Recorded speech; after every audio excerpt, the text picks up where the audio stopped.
الحمد لله القائل إن هذا القرآن يهدي للتي هي أقوم ويبشر المؤمنين الذين يعملون الصالحات أن لهم أجرا كبيرا أشهد أن لا إله إلا الله وحده لا شريك له وأشهد أن سيدنا محمدا عبده ورسوله اللهم صل وسلم وبارك على حبيبنا وشفيعنا محمد أشرف الأنبياء والمرسلين وعلى آله وصحبه أجمعين والتابعين لهم بإحسان إلى يوم الدين أما بعد فيا أيها المسلمون أوصيكم وإياي بتقوى الله قال الله تعالى يا أيها الذين آمنوا اتقوا الله حق تقاته ولا تموتن إلا وأنتم مسلمون.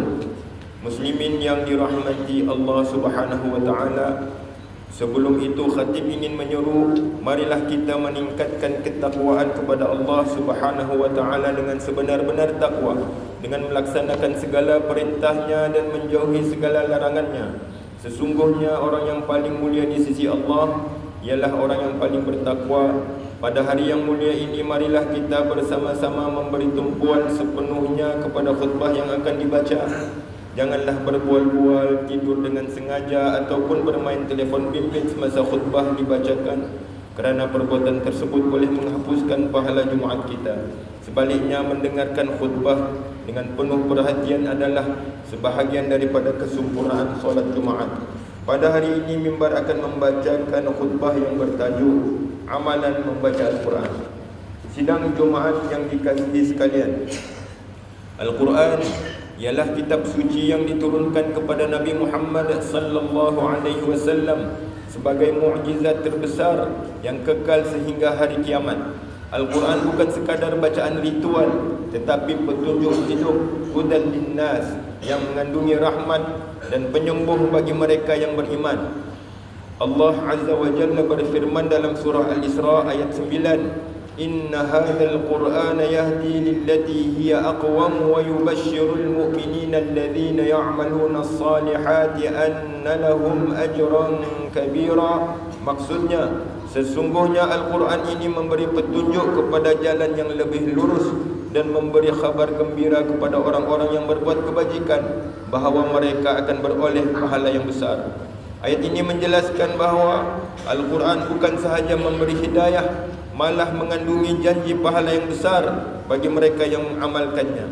Muslimin yang dirahmati Allah Tabaraka wa Ta'ala, Al-Quran bukan sekadar kitab yang dibaca pada majlis-majlis tertentu, bukan pula hanya untuk dihafal tanpa pemahaman. Al-Quran ialah kalamullah, firman Allah yang hidup, berbicara kepada setiap jiwa yang mendekatinya dengan ikhlas.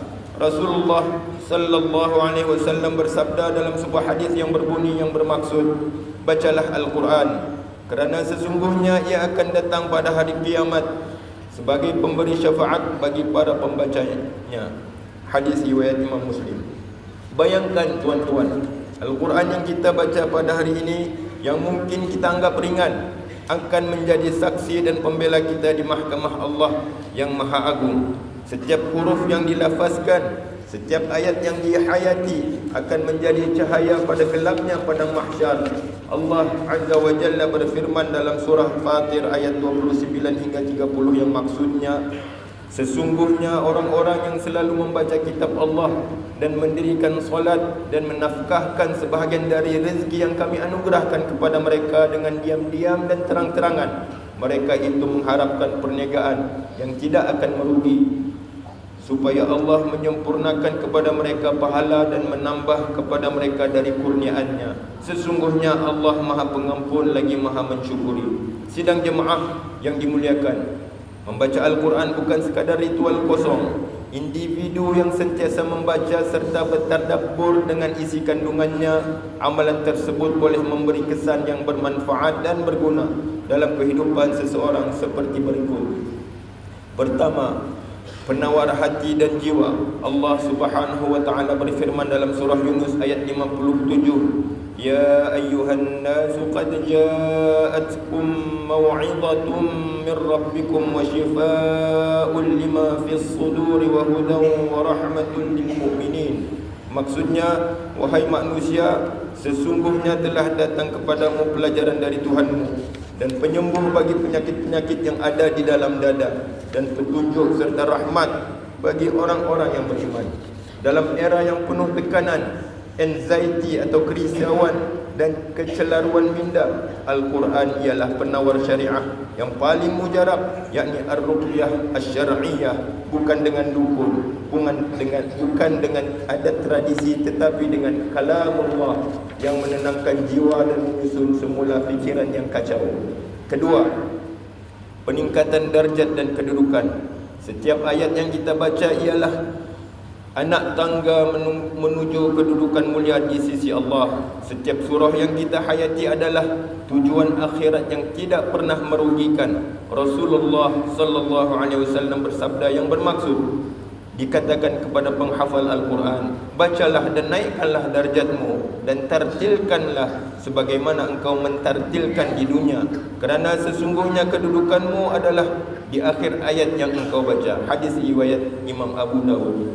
Ketiga, ketenangan dalam Al-Quran. Allah Subhanahu wa taala berfirman dalam surah Ar-Ra'd ayat 28 yang bermaksud, orang-orang yang beriman dan hati mereka menjadi tenteram dengan zikrullah, ingatlah, hanya dengan zikrullah hati menjadi tenteram. Dan apakah zikir yang paling agung selain Al-Quran? Membaca Al-Quran dengan tadabbur adalah zikir yang paling sempurna, yang membawa sakinah, yakni ketenangan yang hakiki. Sidang jemaah yang dikasihi Allah, Al-Quran merupakan wahyu terakhir yang kekal terpelihara dan tidak akan berubah sehingga hari kiamat. Oleh itu, jadikanlah Al-Quran sebagai teman sepanjang hayat, bukan sekadar hadir sementara lalu dilupakan. Bacalah ketika gembira agar bertambah rasa syukur, ketika sedih agar meningkat kesabaran, dan ketika dalam kekeliruan agar memperoleh petunjuk. Bacalah juga ketika sehat, kerana mungkin suatu hari nanti kita tidak lagi berdaya untuk membacanya. Sesungguhnya Nabi Muhammad sallallahu alaihi wasallam telah bersabda bahawa orang yang membaca Al-Quran dengan susah payah tetap memperoleh ganjaran yang besar di sisi Allah Subhanahu wa taala melalui sebuah hadis yang bermaksud, orang yang membaca Al-Quran sedang ia mahir dalam membacanya, maka dia bersama para malaikat utusan yang mulia. Sedangkan orang yang membacanya dengan sulit, maka ia mendapat 2 pahala. Hadis riwayat Imam Ahmad. Mulakan hari ini walaupun dengan 1 ayat, walaupun dengan 1 muka surat. Yang penting mula dan berterusan. Akhir sekali, semoga Allah Subhanahu wa taala menjadikan kita ahlul Quran, iaitu keluarga Al-Quran yang dicintainya. Semoga Al-Quran menjadi saksi bagi kita, bukan saksi terhadap kita. Semoga kita termasuk dalam golongan yang Rasulullah sallallahu alaihi wasallam sebut, khairukum man ta'allama al-Quran wa 'allamah. Maksudnya, sebaik-baik kalian adalah orang yang belajar Al-Quran dan mengajarkannya. Hadis riwayat Abu Dawud. Barakallahu li wa lakum bil Qur'anil 'azim. ونفعني وإياكم بما فيه من الآيات والذكر الحكيم وتقبل مني ومنكم تلاوته إنه هو السميع العليم. أقول قولي هذا وأستغفر الله العظيم لي ولكم ولسائر المسلمين والمسلمات والمؤمنين والمؤمنات الأحياء منهم والأموات فاستغفروه إنه هو الغفور الرحيم. Alhamdulillah Rabbil Alamin, wassalatu wassalamu ala Sayyidina Muhammad wa ala alihi wa ashabihi ajma'in wa man tabi'ahum bi ihsanin ila yaumiddin. Ashhadu an la ilaha illallah wahdahu la sharika lah wa ashhadu anna Sayyidina Muhammadan abduhu wa rasuluh. Amma ba'du, faya ibadallah ittaqullaha haqqa tuqatihi wa'lamu anna Allah amarakum bi amrin 'azim. أمركم بالصلاة والتسليم على نبيه الكريم. فقال الله تعالى إن الله وملائكته يصلون على النبي يا أيها الذين آمنوا صلوا عليه وسلموا تسليما. اللهم صل على سيدنا محمد وعلى آل سيدنا محمد كما صليت على سيدنا إبراهيم وعلى آل سيدنا إبراهيم وبارك على سيدنا محمد وعلى آل سيدنا محمد كما باركت على سيدنا إبراهيم وعلى آل سيدنا إبراهيم في العالمين إنك حميد مجيد آمين يا رب العالمين. اللهم اغفر للمسلمين والمسلمات والمؤمنين والمؤمنات الأحياء منهم والأموات. اللهم أنزل الرحمة والبركة والهداية والسلامة والسكينة والصحة الدائمة على ملكنا كبوهلul yang maha mulia Seri Paduka Baginda yang di-Pertuan Agung, wa ala fakhamatir ra'isil a'la, Tuan yang terutama yang di-Pertuan Negeri Sabah.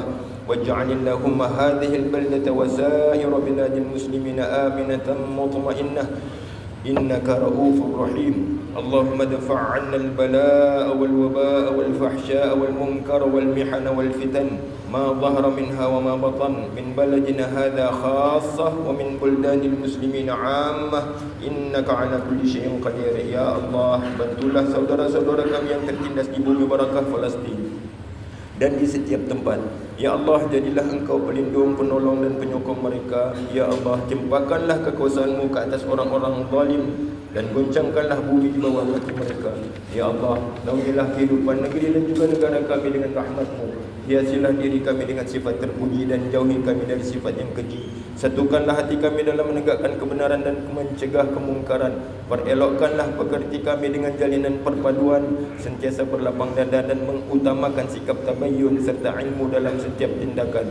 Ya Qadhil Hajat, jadikanlah kami dan keturunan kami orang-orang yang istiqamah mendirikan salat secara berjamaah, menunaikan zakat, berpuasa pada bulan Ramadan, mengerjakan ibadah haji, mewakafkan harta dan berinfak pada jalan yang Engkau redai. Sesungguhnya hanya kepada-Mu jua ya Allah tempat kami mengadu dan memohon pertolongan. Rabbana atina fid dunya hasanatan wa fil akhirati hasanatan wa qina adzaban nar. Ibadallah, إن الله يأمر بالعدل والإحسان وإيتاء ذي القربى وينهى عن الفحشاء والمنكر والبغي يعظكم لعلكم تذكرون. فاذكروا الله العظيم يذكركم واشكروه على نعمه يزدكم واسألوه من فضله يعطكم ولذكر الله أكبر والله يعلم ما تصنعون.